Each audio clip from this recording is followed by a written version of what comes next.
Okay, I want to use this as a backdrop on the Kennedy assassination. Lee Harvey Oswald did shoot at Kennedy. None of his rounds, however, hit him. The death was caused from a man they call the Corsican who was hitting at the grassy knoll. This is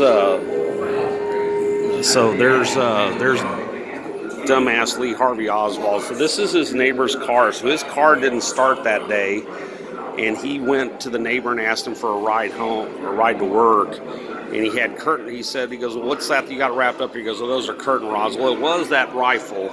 Like I said, he shot at him, but the fatal shot came from somewhere else. And there was several teams in Dealey Plaza. So if you look at Dealey Plaza, it was set up like an uncapped pyramid. And there was several reasons to kill Kennedy. Let's go over what happened after LBJ took control. After LBJ took control, he reversed three things, and the fourth just naturally happened. So JFK wanted to pull us out of Nam. LBJ scaled up Nam by two factors, by 2 orders of magnitude. JFK wanted to audit the Federal Reserve. That went totally away. JFK was going to make Israel give up their nuclear bomb program. LBJ was the one that enacted the don't ask, don't tell thing for which basically everybody knew Israel had a nuclear bomb program, but they didn't talk about it, and that held until about 2005. I mean, everybody knew they had a nuclear bomb. They actually blew one up.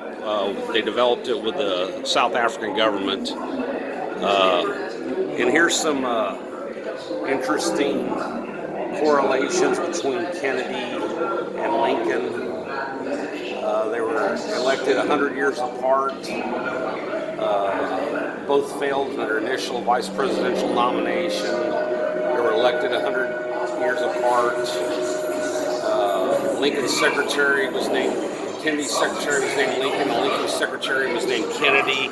Anyway, there's a lot of parallels. You can find parallels where they will be. I want to get you a good picture of this. This is the Life magazine photo of Lee Harvey Oswald and the weapon he used. Let me get back here and get a little bit better perspective here. So, I want you to try to stand like he's standing there. You can't do it. Look how he's standing. He's standing at an unnatural angle. You could do that if the end of the rifle had about a 5-pound weight on it, but given his frame, he couldn't stand that way. I also want you to notice the way the shadows are going. They're going in 2 different directions. See the shadow from his body? And then there's a shadow from here that's going that way. That's endemic of 2 different light sources, multiple shadow angles. So, like I said, I believe the man that killed Kennedy was named the Corsican. You can look it up. But there was at least 3 assassination groups in there. One of them was called the 3 Hobos. They were called the 3 Hobos because they didn't have ID on them. If you look up, just punch in the 3 Hobos, it'll come up, and one of them looked amazingly like Woody Harrelson's dad, who was convicted of killing Judge John Woods.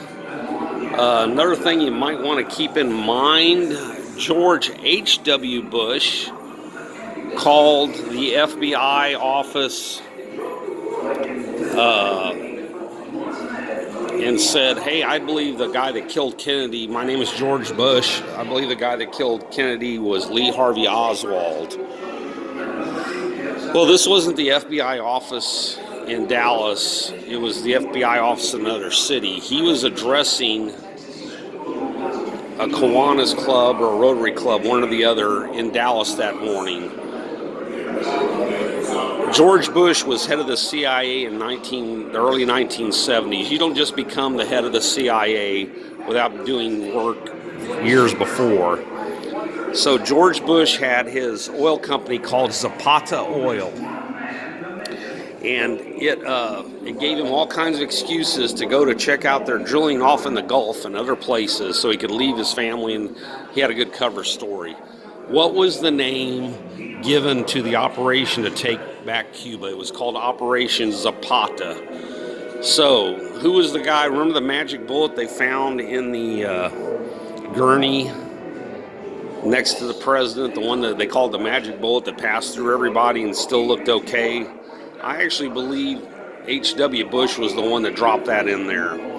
So Kennedy was killed by the deep state, and I believe George H.W. Bush was a field agent there.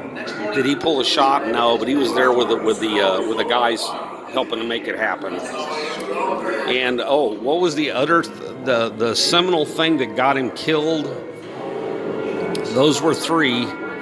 The three that I talked about: the Israeli nuclear bomb, auditing the Federal Reserve, not escalating NAM. The other one was a thing called a secret society speech. You've probably never heard it. He gave it to the press corps a couple of months before he died. In it, he specifically calls out the secret societies that run the world. You can look it up. I've got it on my other YouTube channels, but just punch it up on YouTube. Kennedy's Secret Society speech. It's about the full is about 19 minutes long. After about 3 minutes, you get the gist, where he was killed because he outed the deep state. They can call them the secret societies. They're the deep state. It's the same thing we're fighting right now. Thank you. I'm out.